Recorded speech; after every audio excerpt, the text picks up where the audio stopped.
आटा गील हो गई। सुना ये सखी आटा गील हो गई। हमारे सैया के समान सखी ढील हो गई।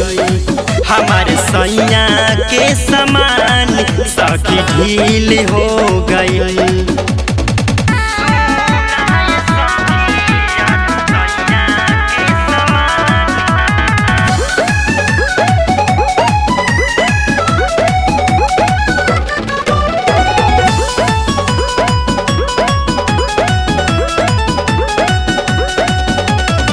नैहर में रहनी ना कैनी हम यूज हो औते ससुरवा मन भइल कन्फ्यूज हो।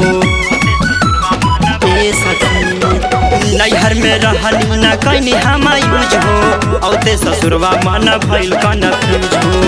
इहे बात सोची मन में फील हो गई। हमारे सैया के समान सखी ढील हो गई। हमारे सैया के समान सखी ढील हो गई।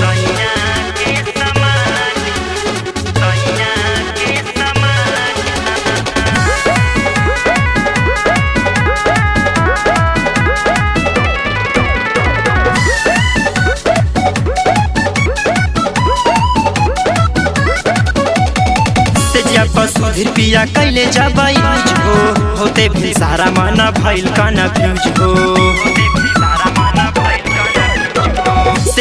सुधीर पिया कैले जबाई हो होते भी सारा माना भइल कन्फ्यूज हो।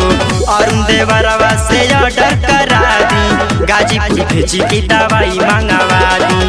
दवा खरीदे सारा दुख हाल हो गई। हमारे सैया के समान सखी ढील हो गई। हमारे सैया के समान सखी ढील हो गई।